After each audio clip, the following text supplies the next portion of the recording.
سیدنا و نبینا ابی القاسم محمد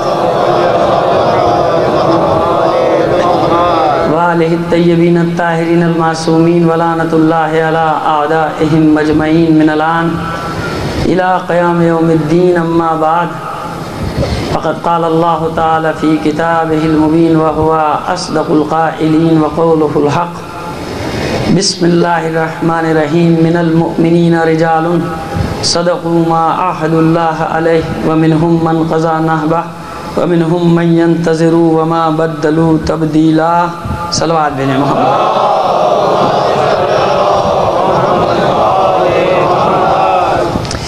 آپ لوگوں سے درخواست ہے مومنین اکرام کہ کچھ نام آپ کے سامنے میں پڑھ رہا ہوں۔ امام خمینی رحمۃ اللہ علیہ، سید ذوالفقار حیدر زیدی، سید حامد حسین زیدی، سیدہ اختری بیگم، شہید سید ندیم حسین، اور یہ سید علی مظہر زیدی ابن علی مطہر زیدی، تنویر حیدر ابن عزیز احمد، اور اپنے بھی تمام مرحومین مومنین اور مومنات کو شامل کر کے ایک سورہ فاتحہ کی تلاوت فرما دیجیے۔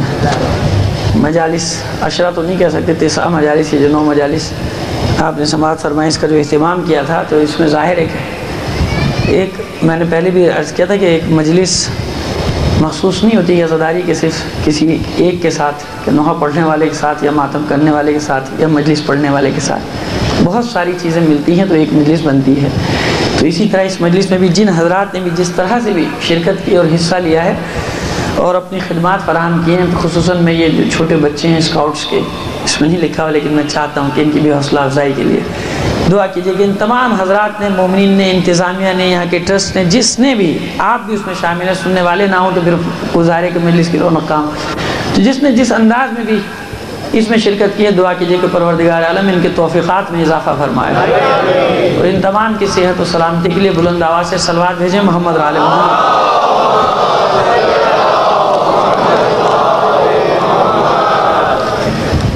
مومنین کرام، کچھ سوالات ہیں میرے پاس، کل بھی آئے تھے، تو ابھی جو چھوٹے چھوٹے ہیں دو ان کو تو میں نپٹا دیتا ہوں، باقی میں جس میں دیکھتا ہوں کہ ام المصائب جناب زینب سلام اللہ علیہ کے مزار اقدس کے شام میں ہونے کے اسباب، یہ تو پورا ایک مجلس کا موضوع ہے۔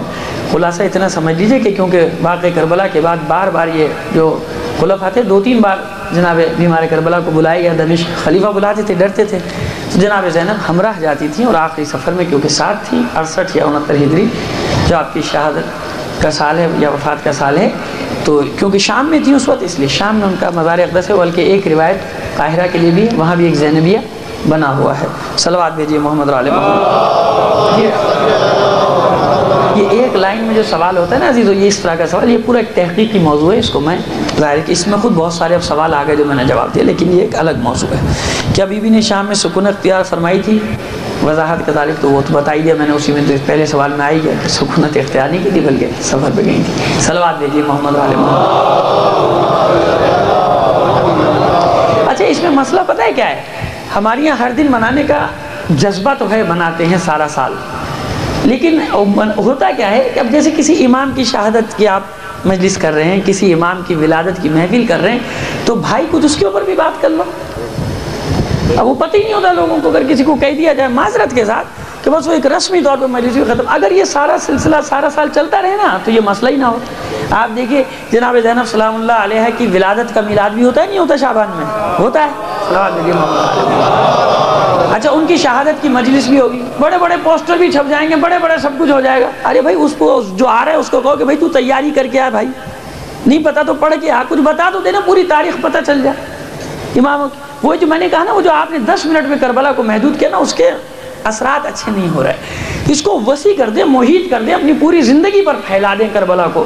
جب پھیلا دیں گے تو یہ دیکھیے بچے کتنے، میں حیران ہو رہا ہوں، میں تو بڑوں پر تو اچھا، ایک اور بھی مجھے پرسوں اپنا مسئلہ معلوم ہوا لوگوں کا، ایک صاحب بڑے دور سے آئے تھے کھارا در سے، اپنے بچوں کو لے کے میرے ملنے والے ہیں، تو میں نے ان سے پوچھا بھائی یہ اتنی دور سے کیوں آ رہے ہو؟ کہ آپ کی مجلس میں نیند بہت اچھی آتی ہے۔ تو اب وہ بڑوں کا تو مجھے مسئلہ معلوم ہو گیا کہ چلو گھر میں تھوڑا ٹینشن ہوگا یا کچھ ہوگا، کچھ ہوتا ہے، چلو اس لیے مجمع بڑھ رہا ہے کہ 1 گھنٹہ آرام سے وہ بیٹھے رہتے ہیں، آ کے نہ ان کو شور مچانا، نہ ان کو زیادہ ہلڑ ہنگامہ کرنا۔ لیکن میں حیران ہو رہا ہوں بچوں پہ، یہ میرا نتیجہ رزلٹ مجھے نکل رہا ہے کہ واقعی آ رہے ہیں، اس کا مطلب یہ کہ کچھ تھوڑی سی میری محنت جو میں نے کی ہے، خیر میں کسی قابل تو نہیں لیکن جو کی ہے اس کا مجھے ثمر مل رہا ہے، میرا دل مطمئن ہے، میرا ضمیر مطمئن ہے. صلوات بھیج دیں محمد علیہ محمد.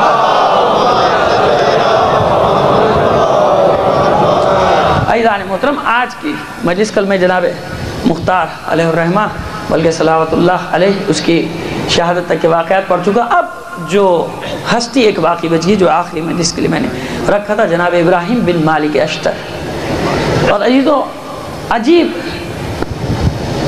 تماشا یہ ہے کہ تاریخ میں جناب ابراہیم بن مالک اشتر کے بارے میں کوئی ایک مستند چیز نہیں ملی، حتیٰ ہماری کتابوں میں بھی. میں نے آج بڑی کوشش کی، ایک کتاب اور فاضل جلیل اپنے وقت کے، آج بھی ان کا نام ہے اور قیامت تک ان کی خدمات ہیں، علامہ نجم الحسن کراروی صاحب کی کتاب، اس کو دیکھ رہا تھا. لیکن اس میں بھی ایسی متضاد دو باتیں ہیں کہ میں حیران رہ گیا کہ یہ تو بالکل سامنے کی بات ہے کہ یہ واقعہ تو ہو ہی نہیں سکتا. وہ انشاءاللہ میں جب تفصیل میں آؤں گا تو بیان کر دوں گا آپ کے سامنے. تو جو بھی 2 یا 3 ان کی روایات ہیں جناب ابراہیم کے انجام سے متعلق کہ کیا ہوا واقعی جناب مختار کے بعد، وہ دونوں تینوں میں آپ کے سامنے پیش کر دوں گا، دونوں تینوں واقعات. لیکن نتیجہ جو تمہید کے طور پہ بتا رہا ہوں، نتیجہ جو میں نے نکالا ہے، اور انشاءاللہ آپ بھی جب ان تمام کتابوں کا جن کا میں نے پہلے حوالہ دیا ہے مطالعہ کریں گے تو اسی نتیجے پر پہنچیں گے کہ نہیں، جناب ابراہیم ایک ایسے مجاہد تھے کہ ہاں وہ واقعی اپنی جان آخری وقت تک جہاد کرتے رہے، اور اس کے بعد کہاں گئے پتہ نہیں چلا. یعنی کہیں یا روپوش ہو گئے یا اس آخری مارکے میں شہادت کے درجے پہ فائز ہوئے، مارکہ انجام دیا انہوں نے. لیکن انجام کے لیے مستند کوئی مجھے تقریباً 18 یا 19 میں نے حوالے دیکھے، کوئی مستند کہ جس کے اوپر ہاں یہ ہو جائے کہ یہ بالکل صحیح ہے، ایسا کوئی مجھے ملا نہیں. لیکن اس کے باوجود اتنا یعنی واقعات ہیں کہ میں انشاءاللہ پوری مجلس میں کوشش کروں گا کہ انہی کا ذکر آپ کے سامنے کرتا ہوں، اس مجاہد فی سبیل اللہ کا کہ جو مالک اشتر کا بیٹا تھا اور مولا متقیان علی ابن ابی طالب علیہ السلام کا شاگرد.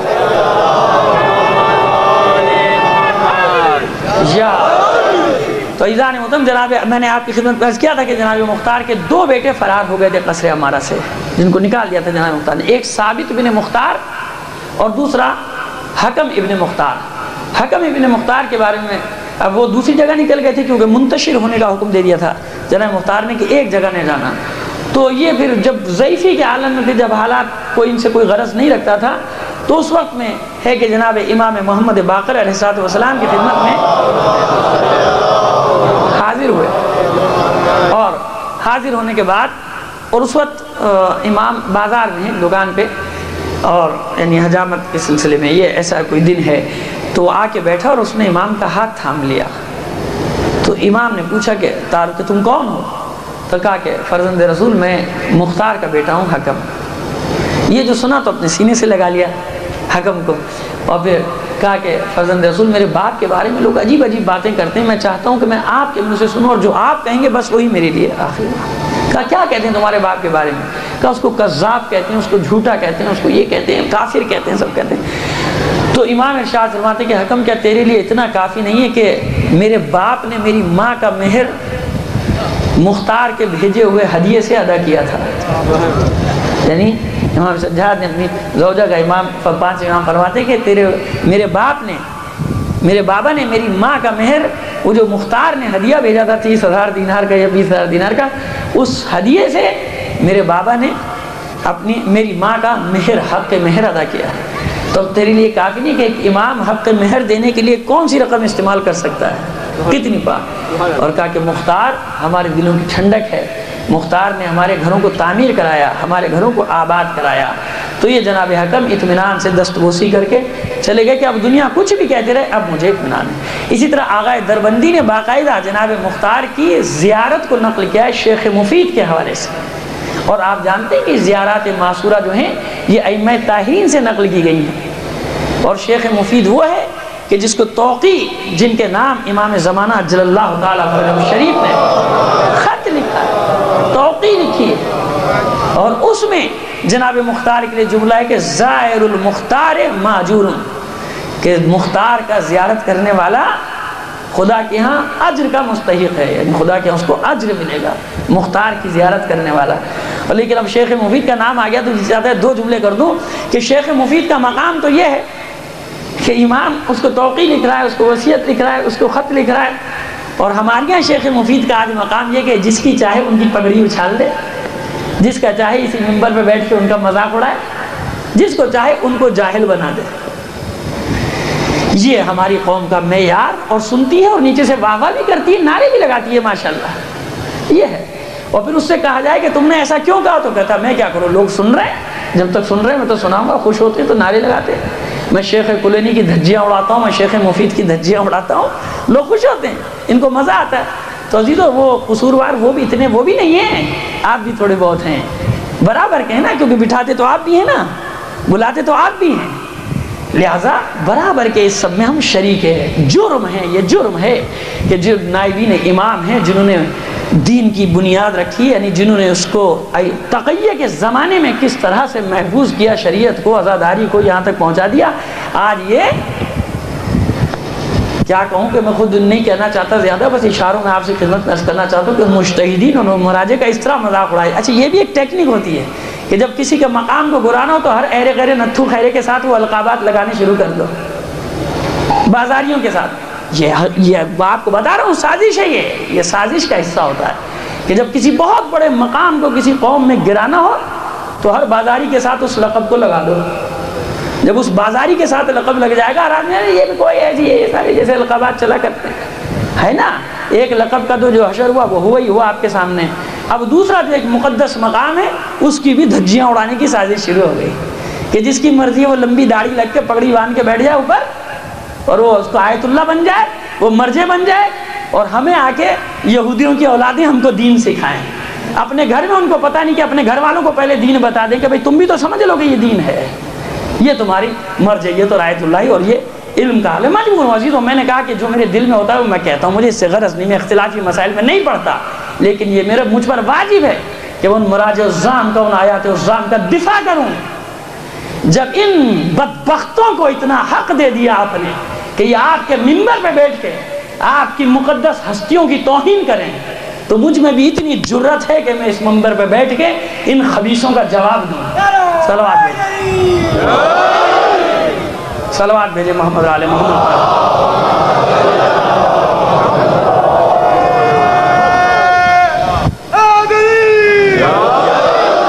اتنی جرت ہے مجھ میں، اگر دوسروں میں نہ ہو تو مجھے اس کی پرواہ نہیں، لیکن اتنی اجازت نہیں دی جا سکتی کسی کو اس حد تک بڑھ جائے لوگوں کے جذبات اور احساسات کو دیکھتے ہوئے کہ تو سن لیتے ہیں، ان کو جو سنا دو یہ سن کے چلے جائیں گے۔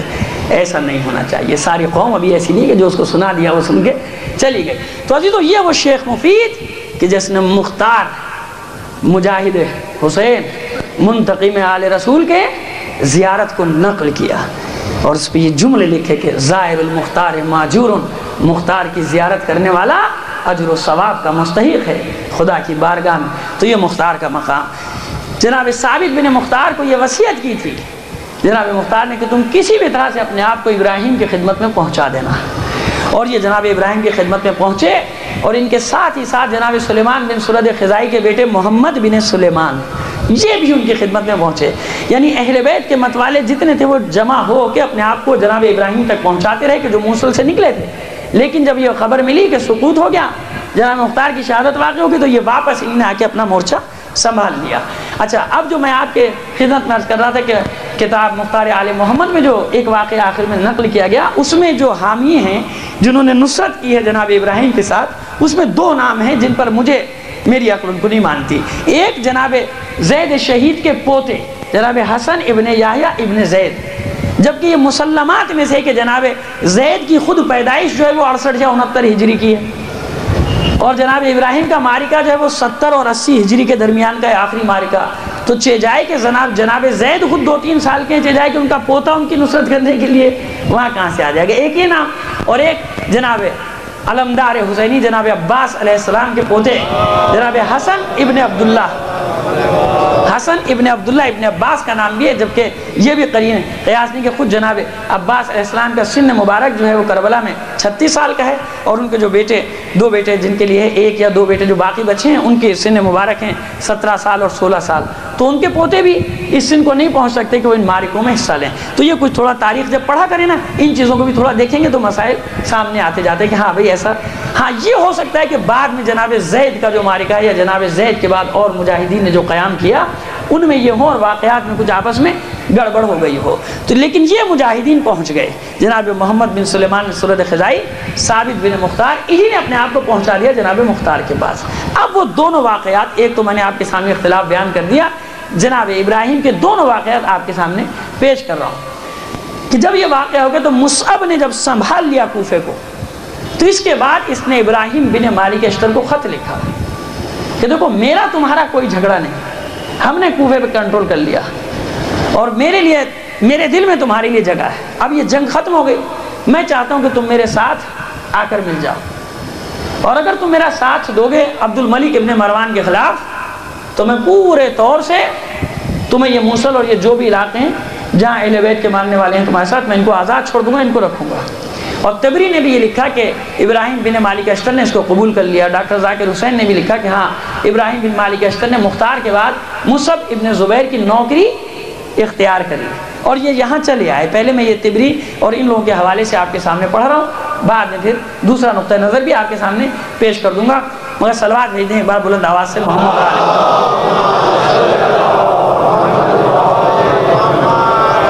یہ عبد الملک ابن مروان کو جب یہ خبر ملی کہ یہ کوفے پر مصعب قابض ہو گیا، عبداللہ ابن زبیر کا بھائی مصعب ابن زبیر اور ابراہیم بن مالک اشتر بھی اس کے ساتھ مل گئے. اب یہ گھبرا گیا کیونکہ ابن زیاد اور ابراہیم بن مالک اشتر کا معرکہ اس کو یاد تھا کہ صرف اس جنگ میں 83,000 زیادیوں کو واصل جہنم کیا تھا. جناب ابراہیم بن مالک اشتر کی دہشت تھی بہت، یہ گھبرا گیا. اس نے سارے سرداروں کو جمع کیا کہ دیکھو ابراہیم اور مصعب کا اتحاد ہو گیا اور ہمارے لیے بڑا مسئلہ ہو جائے گا، لہٰذا اس سے پہلے کہ وہ ہماری طرف آئیں ہم ان کی طرف چلتے ہیں. اور اس نے کئی لاکھ کا لشکر لے کے کوفے پر عراق پر چڑھائی کر دی. اب یہ ایک تاریخ بتا رہا ہوں آپ کے سامنے، اس لیے بتا رہا ہوں کہ واقعات کو ملانا پڑے گا. ممکن ہے کوئی وجوہات ایسی ہوں کہ جناب ابراہیم نے سادات کو بچانے کے لیے، اہل بیت کو بچانے کے لیے، میں یہ نہیں کہتا کہ یہ بالکل غلط ہے کیونکہ یہ بھی تاریخ میں موجود ہے یہ واقعہ، ممکن ہے ساتھ دیا ہو مصعب ابن زبیر کا کہ ان ہزاروں لاکھوں شیعوں کو بچا لیا جائے کسی ترکیب سے. تو جناب ابراہیم بن مالک اشتر کو کمانڈر ان چیف بنا دیا مصعب ابن زبیر نے. اس تاریخ کے حوالے سے تبریز، ذاکر حسین اور ان لوگوں نے جو لکھا ہے کیا کمانڈر ان چیف بنا دیا ابراہیم بن مالک اشتر کو. اور ادھر اس نے وہی سیاست اختیار کیا. آپ جانتے ہیں نا، میں نے عرض کیا تھا نا کہ کوفی کسی کے ساتھ نہیں، الکوفی لا یوفی، سوائے ان چند افراد کے کہ جو جناب سید الشہداء کے ساتھ ہے، چند جانثار، اس اکثریت ایسی ہے. ابھی دیکھیں مختار کا ساتھ چھوڑ کے مصعب کا ساتھ دیا، ابھی عبد الملک کے جاسوس پہنچ گئے وہاں اور انہی نے ان کو خریدنا شروع کر دیا اور 30 بڑے بڑے گروہ تیار ہو گئے کہ جیسی جنگ شروع ہوگی ہم اس کا ساتھ چھوڑیں گے، مصعب کا تیرے ساتھ چلے جائیں گے. حتیٰ کہ جناب ابراہیم بن مالک اشتر کو بھی خط لکھا عبد الملک ابن مروان کہ یہ تم اگر میرا ساتھ دو گے، چھوڑ دو گے اس کو، تو میں اس سے یعنی بصرہ بھی تمہارے حوالے کر دوں گا، کیونکہ ابراہیم سے سب سے زیادہ خطرہ تھا عبد الملک ابن مروان کو.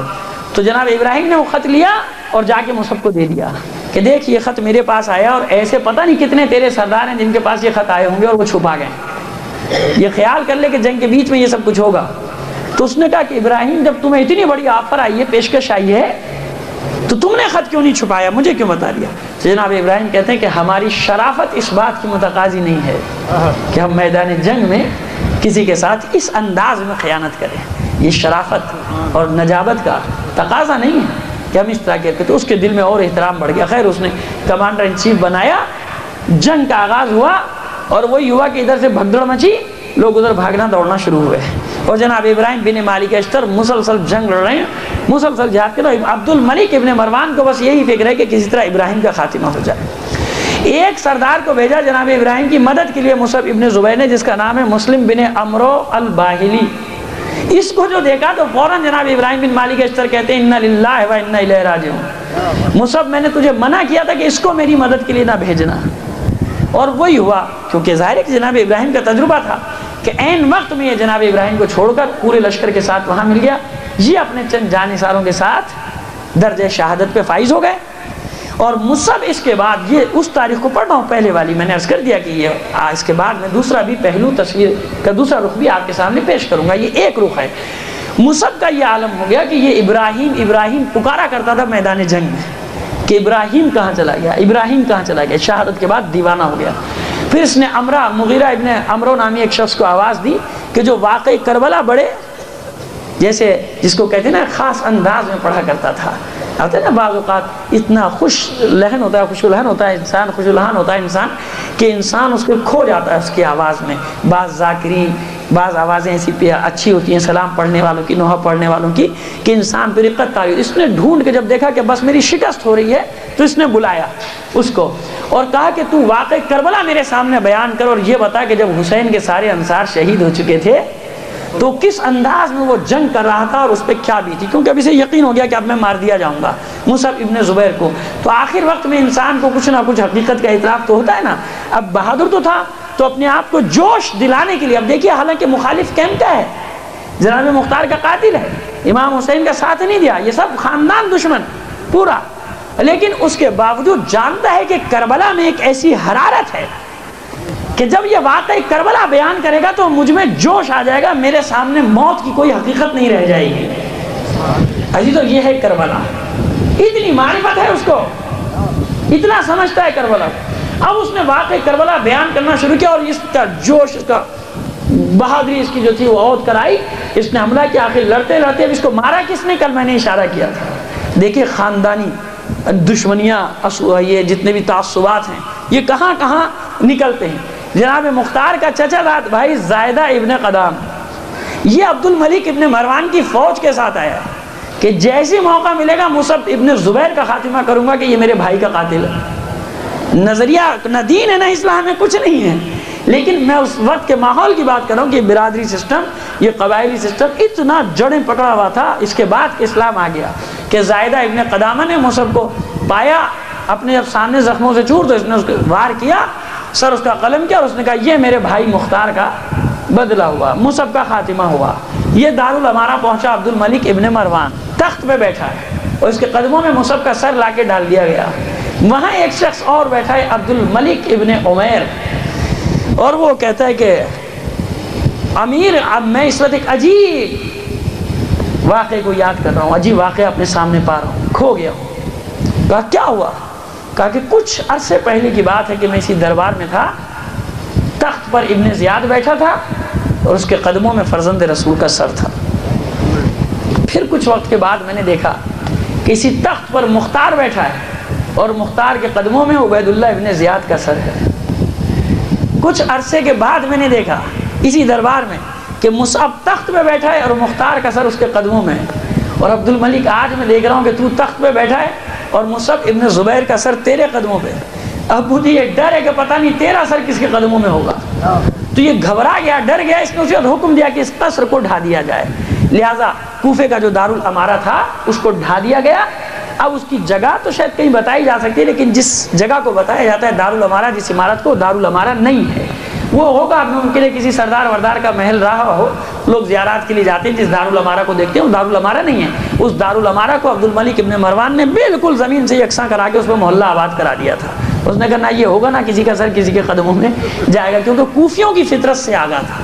آپ نے دیکھا کہ کوفیوں نے 5 یا 6 معرکوں میں کتنی بار اپنی فطرت کو بدلا، کبھی اس کا ساتھ دیتے ہیں، کبھی اس کا ساتھ دیتے ہیں، کبھی اس کا ساتھ دیتے ہیں. تو عزیزو یہ جو عادت ہے نا، کبھی ادھر جانے والی، کبھی ادھر جانے والی، کبھی اس سے ملنے والی، کبھی اس سے ملنے والی، تو ذرا اس کا تجزیہ تو کیا کرو، اس کا تجزیہ کیا کرو. یہ حقائق ہیں، یہ واقعیت ہے.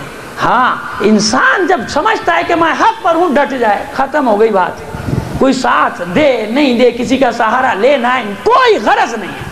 خدا نے یہ کب آپ پر ذمہ داری ڈال دی کہ بھائی تمہیں کو بچانا ہے ورنہ میں بھی نہیں بچا سکتا اپنا دین؟ ایسا ہے کوئی دین میں؟ نہیں ہے. آپ پر تو اتنی ذمہ داری ہے کہ جو آپ کا دین ہے بس اس پر عمل کرتے رہو، اس کی پیروی کرتے رہو. اس کی روح سے اگر کسی کا ساتھ دینا جائز ہوتا ہے تو دو. یہ نہیں کہ صبح شام تھالی کے بیگن بنے، کبھی ادھر سے لات کھائی ادھر گئے، ادھر سے لات کھائی ادھر گئے، ادھر سے ٹھڈا پڑا وہاں گئے، اس نے گالیاں دی وہاں نکال دیا. یہی ہو رہا ہے عزیزو، ہو یا نہ ہو، حقیقت حال یہی ہے کہ کتنی بڑی قوم ہماری نہ صحیح کسی اور کو سمجھ لے. ایک فرض کر لیں کہ ایسی قوم کو کہ جس کا یہ حال ہو جائے کہ جو کروڑوں کی تعداد میں بھی ہو اور اتنی ایسی کمزور ہو کہ جب جس کا جی چاہے اس کو بلیک میل کرے، جب اس کا جی چاہے اس کو جو دماغ میں ڈال دے، اس کا ساتھ دو گے تو یہ ہو جائے گا، اس کا ساتھ دو گے تو ہو جائے. او بابا تم حسین کا ساتھ دو، تم اہل بیت کا ساتھ دو، تم علی کا ساتھ دو، ساری دنیا تمہارے قدموں میں آ جائے گی. اتنا نہیں سمجھ میں آ رہی بات؟ صلوات بھیجے محمد علیہ محمد. ساری دنیا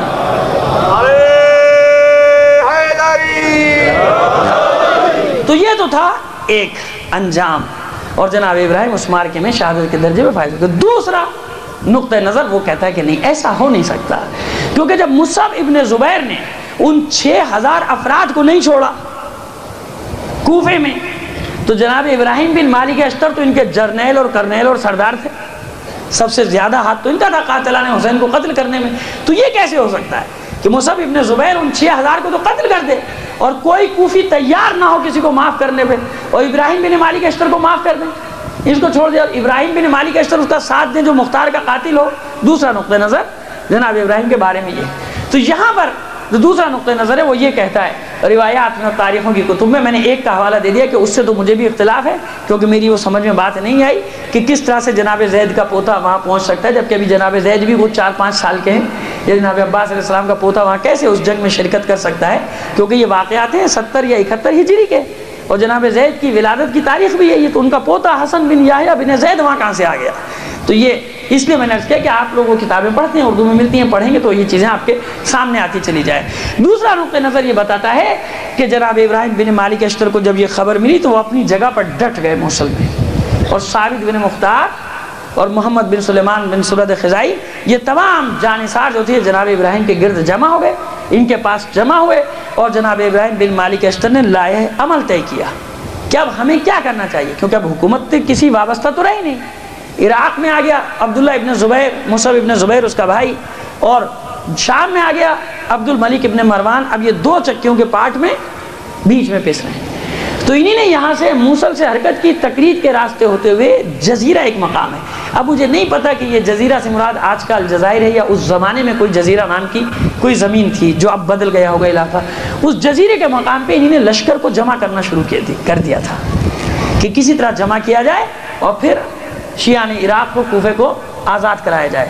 جزیرے کے مقام پہ اپنے ہمراہیوں کے ساتھ جمع تھے، 5-6 ہزار کا لشکر ان کے پاس جمع تھا کہ عبد الملک ابن مروان کے لشکر نے چاروں طرف سے اس کا محاصرہ کر لیا، اور جناب ابراہیم بن مالک اشتر کے ساتھی ایک ایک کر کے جام شہادت نوش کرتے گئے۔ ان کی شہادت کے بارے میں 2 روایتیں، ایک میں یہ کہ یہ کشتی میں بیٹھ کے نکل گئے اور ان کا آج تک پتہ نہیں چلا، یعنی اپنے آپ کو نکال لیا اس نرغے سے، اور یہ فرار نہیں کہلاتا، یاد رکھیے گا۔ اگر آپ نے تاریخ سے تھوڑا سا، آپ لوگوں کو انشاءاللہ یقیناً ہوگا، تھوڑا سا کیوں آپ پر الزام لگاؤں، مجھ سے زیادہ پڑھتے ہوں گے آپ، جلال الدین سلطان خوارزم کا آپ نے نام سنا ہوگا، شہزادہ جلال بھی ایک کردار ہے تاریخ کا بڑا اچھا، میں اس کے مکتب سے کوئی بحث نہیں۔ یہ شہزادہ جلال تھا کہ جس نے چنگیز خان کے راستے میں سب سے بڑی دیوار حائل کی تھی، اور چنگیز کو حسرت تھی کہ کسی طرح جلال کو قتل کر دیا جائے۔ جلال الدین خوارزم شاہ، سلطان خوارزم شاہ، کہ جب یہ سلطنت خوارزم ختم ہوئی ہے، اس کے باپ کی حرکتوں کی وجہ سے، یعنی باپ کے تکبر کی وجہ سے اس نے مقابلہ کیا، برسوں تک لڑتا رہا، اور اس نے بڑی کوشش کی کہ مسلمان ایک ہو جائیں، ادھر خط بھیجتا تھا ادھر سلطانوں کو، لیکن سلطانوں کو کائی کی پرواہ، وہ سارے اپنے میں مگن، جیسا آج آپ حشر دیکھ رہے ہیں۔ تو آخر میں یہ فرار ہو گیا تھا، لیکن چنگیز خان کے ہاتھ نہیں لگا تھا، یہ نکل گیا تھا۔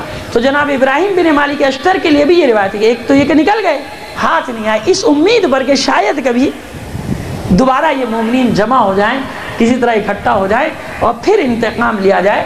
اور ایک روایت ہے کہ نہیں، وہیں اپنی قبر، جب یہ آخر میں 3 یا 4 رہ گئے تھے تو انہوں نے اپنی قبریں خود کھو دی، اور جب زخموں سے چور ہوئے، ایک ایک کر کے شہید ہوتے گئے، تو ہر پہلا آدمی دوسرے کو جو شہید ہو جاتا تھا اس کو قبر میں دفن کرتا تھا۔ آخر میں جناب ابراہیم بن مالک اشتر تنہا بچے تھے، جنگ کرتے رہے، جب رات کی تاریکی ہوئی تو دستور یہ تھا کہ رات کو جنگ ختم ہو جاتی تھی، اپنی قبر میں جا کے لیٹ گئے، جزیرہ کے مقام پر جہاں انہوں نے اپنی قبر بنائی تھی، وہیں قبر میں جا کے لیٹ گئے، اور وہیں ان کا انتقال ہو گیا۔ یہ جناب ابراہیم بن مالک اشتر کے انجام کے بارے میں 3 قسم کی واقعات جو میں نے تاریخ میں آپ کے سامنے پیش کیے۔ قدر مشترک یہ کہ ہر تاریخ نے لکھا کہ ابراہیم بن مالک اشتر مختار کا وہ جرنل تھا، ایسا جرنل تھا کہ جو آسمان شجاعت کا چمکتا ہوا چاند تھا، اور قیامت تک اس کی کرنیں پڑتی رہیں گی، اس کی روشنی پڑتی رہے گی۔ صلوات بھیج دیں محمد آل محمد۔ میں نے اس باب کو یہاں پہ ختم کر دیا عزیزان محترم جناب ابراہیم بن مالک اشتر کے انجام کے ساتھ۔ اور الجزائر میں کسی جگہ اگر تحقیق کی جائے تو یقیناً اگر وہی جزیرے سے مراد ہے تو کہیں نہ کہیں ان کا مزار مبارک، مزار اقدس، قبر مبارک مل جائے گی۔ لیکن پہلی مجلس سے میں اب اپنا رابطہ جوڑنا چاہتا ہوں۔ اگر پہلی مجلس آپ کے ذہن میں ہے، میری جو حضرات یہاں تشریف لائے تھے، تو میں نے ایک جملہ کہا تھا کہ دیکھیے 2 قسم کے لوگ ہوتے ہیں ہر قوم میں، ہمارے یہاں بھی، اور یہ بالکل واقعیت ہے۔ عزاداری بھی 2 قسم کی ہے، مجلس بھی 2 قسم کی ہے، ہر چیز میں 2 قسمیں ہیں، اور آنسو بھی 2 قسم کے ہیں، محبت بھی 2 قسم کی ہے۔ بالکل یہ منطقی تقسیم ہے، اور اس کے شعبے بنائے جا سکتے ہیں، لیکن بڑی بڑی یہ 2 تقسیمیں ہیں، اور بھی اس کے شعبے بن سکتے ہیں۔ تو اب ان میں ہمیں یہ فیصلہ کرنا ہے کہ ہمیں کس قسم میں اپنے آپ کو شامل کرنا ہے۔ واقعی کربلا ختم ہو گیا، 61 ہجری میں تمام ہو گیا، اب 61 ہجری کے بعد آپ پر کیا واجب ہے؟ آپ کہیں گے سیدھی سی بات ہے، ہم پر واجب ہے مجلس کرو، ماتم کرو، ختم، یہی ہے نا، اور وہ کر رہے ہیں، وہ ہم کر رہے ہیں۔ واقعی کربلا کے بعد اب کوئی ذمہ داری نہیں ہے، کیونکہ ہو گیا، ہمیں پیدا کیا گیا رونے کے لیے، ہم روتے رہیں گے۔ تو کیا یہ مختار پر واجب نہیں تھا یہی کام؟ سلیمان بن سرد خزائی پہ یہی کام واجب نہیں تھا؟ ابراہیم بن مالک اشتر پہ یہی کام واجب نہیں تھا؟ اور یہ اتنے مجاہدین جو ان کے ساتھ حصہ لیتے رہے، ورقہ ابن غالب اور اتنے اصحاب کی اولادیں، انصار کی اولادیں، یہ سارے، ان پر یہ کام واجب نہیں تھا؟ بھائی یہ بھی کرتے رہتے کہ اب ضرورت کیا ہے ہمیں کچھ کرنے کی، یہ کرتے تھے۔ تو عزیزو اب مسئلہ واضح ہو گیا کہ وہ 2 قسمیں کون سی ہیں۔ ایک قسم وہ ہے کہ جو جانتی ہے کہ حسین کے بعد واقعی کربلا ختم نہیں ہوا، بلکہ حسین نے اس واقعے کو آگے بڑھانے کے لیے اپنی بہن زینب کو علمدار بنا دیا ہے، اپنے بیٹے سید سجاد کو ذمہ دار بنا دیا۔ ایک وہ طبقہ ہے جو یہ سمجھتا ہے کہ یہ مشن جاری ہے اور یہی مشن پیدا کرے گا۔ ایک مومن نے کل ایک سوال بھی کیا تھا کہ شام کے راستے میں ایک بی بی نے کہا تھا کہ میں آپ کا انتقام لوں گی، تو عزیزو یہ میں نے اس لیے کیا تھا کہ آپ کے سامنے بیان کیا تھا فرحہ ابن مالک اشتر کا واقعہ تھا، جناب مالک اشتر کی صاحبزادی کا یہ جملہ تھا شام کے دربار میں۔ تو عزیزو ایسا نہیں کہ ان کی کوئی الگ کوئی خاص جنگ ہے جس کا میں ذکر کروں، نہیں، بلکہ یہ سارے مومنین کہ جب جناب مختار نے قیام کیا تو اس میں مومنین بھی شامل ہیں اور مومنات بھی شامل ہیں۔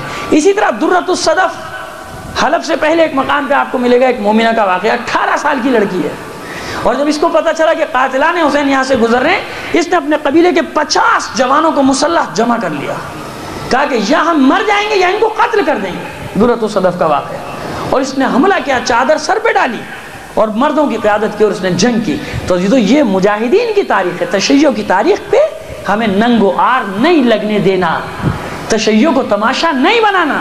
سرخ تاریخ ہے ہماری، سرخ 1400 سال واقعی کربلا سے لے کر آج تک، کیا علماء اور کیا مومنین ہر دور میں اپنے خون سے آبیاری کی ہے اس دین کی، کسی سے بھیک یا خیرات میں نہیں مانگا ہے دین اپنا، کسی سے خیرات میں زکوٰۃ میں نہیں لیا ہے کہ یہ ہمارا دین ہم کو دے دو، ہماری عزاداری کرا دو، ہمارا ماتم کرا دو۔ خدا کی قسم اپنے عقیدے کا اعلان کر رہا ہوں، جس دن میں محتاج ہو جاؤں کہ کسی کی وجہ سے میں ماتم کروں، میں اپنا دین ہی چھوڑ دوں گا، ضرورت ہی نہیں ہے مجھے، میں اس حسین کا ماننے والا ہوں۔ دم ہے جب تک ماتم کریں گے، دم نہیں ہے۔ تو کربلا کے شہداء نے بھی یہی کہا تھا، مولا پھر زندگی دلا دے، پھر کریں گے۔ ہماری ذمہ داری اپنے قوت بازو پہ کرنا ہے، عزاداری بھیک نہیں مانگنی کسی سے۔ خیرات وہ مانگتے ہیں جن کے اپنے مفادات ہوتے ہیں، جن کے اپنے مسائل آڑے آتے ہیں، یہ ہمارا حق ہے اور ہم حق چھیننا جانتے ہیں، کسی سے بھیک نہیں مانگتے حق اپنا۔ تو عزیزو اپنی تاریخ پر سیاہ دبا نہ لگاؤ، یہ مختار اور ابراہیم کی تاریخ ہے، یہ زید شہید کی تاریخ ہے، یہ نفس زکیہ کی تاریخ ہے، یہ شہید اول سے لے کر یہ شہید مظلوم تک کی تاریخ ہے۔ عزیزو ان لوگوں نے خون دیا ہے اپنے ضمیر کی آواز پر لبیک کا۔ مجھے بتاؤ بنو امیہ اور بنو عباس کا 600 سال کا دور، 600 سال کا دور، کیسا دور؟ عزاداری ہوتی تھی؟ نہیں، چھپ کے ذکر کرو، چھپ کے کرو ذکر، سامنے کوئی ذکر نہیں کر سکتا، اور چھپ کے بھی ایسے کہ اپنے بچے کا نام نہیں رکھ سکتے، علی حسن حسین کوئی نام نہیں رکھ سکتا۔ 600 سال، تم چند سالوں میں گھبرا جاتے ہو، چند مہینوں میں گھبرا جاتے ہو؟ ارے وہ کیسے تمہارے آبا و اجداد تھے، تمہاری تو آبا و اجداد تھے نا، ہم اور آپ ہی تو ان کی اولاد ہیں۔ 600 سال نہ جلوس، نہ مجلس، نہ ماتم کی اجازت، نہ نام رکھنے کی اجازت۔ اور 600 سال کے بعد جتنی شدت سے دبایا گیا تھا، جب یہ بنو امیہ اور بنو عباس کا دور ہٹا تو اتنی تیزی سے تشیع پھیلا، اتنی تیزی سے عزاداری پھیلی کہ آج دنیا کے کونے کونے میں حسین کا ماتم ہو رہا ہے کہ نہیں؟ ہو رہا ہے کہ نہیں؟ کوئی دنیا کا گوشہ ایسا بتاؤ کہ جہاں حسین کی مجلس نہ ہو رہی ہو، جہاں حسین کا ماتم نہ ہو رہا ہو، جہاں حسین کا ذکر نہ ہو رہا ہو۔ یہ کس کا کمال ہے؟ یہ کس کا کمال ہے؟ کن لوگوں کا کمال ہے؟ یہ کمال ہے تمہارے اور ہمارے ان آبا و اجداد کا، جن کو دیواروں میں چنا گیا، نہروں میں بہا دیا گیا، خون کی ندیاں بہا دی گئیں، محلوں کے محلے جلا دیے گئے، لیکن دنیا ان کے دل سے حسین کے غم کو نہ نکال سکی، ذکر حسین کو نہ نکال سکی۔ بس میرا مقصد یہ تھا کہ اپنی اس حمیت کو باقی رکھو۔ ذمہ دار حسین ہے اپنے غم کا، ذمہ دار اس کی ماں ہے، ذمہ دار خدا ہے کہ اس ذکر کو باقی رکھے، اس ذکر کو زندہ رکھے۔ عزیزو، بس تکرار کر رہا ہوں ایک جملے کی، کبھی یہ گمان بھی نہ کرنا کہ تمہاری وجہ سے ذکر حسین زندہ ہے۔ خدا کی قسم، ذکر حسین کی وجہ سے ہم زندہ ہیں، یہ ذکر حسین ہے۔ بس میں نے آپ کی زحمتوں کو تمام کر دیا۔ یہ آخری میسیج آپ کو پیغام دینا چاہ رہا ہوں کہ کبھی سوچنا بھی نہیں کیا آپ کی وجہ سے یہ عزاداری ہے یا آپ کی وجہ سے ذکر حسین۔ یہ حسین ہے، یہ ذکر حسین ہے جس نے آپ کو عزت دی ہے، جس نے آپ کو وقار دیا ہے، جس نے آپ کو زندہ کیا ہے۔ تو یہ ہماری زندگی اس سے وابستہ ہے، یہ ہمیں زندہ رکھتا ہے، ہم اسے زندہ نہیں رکھتے۔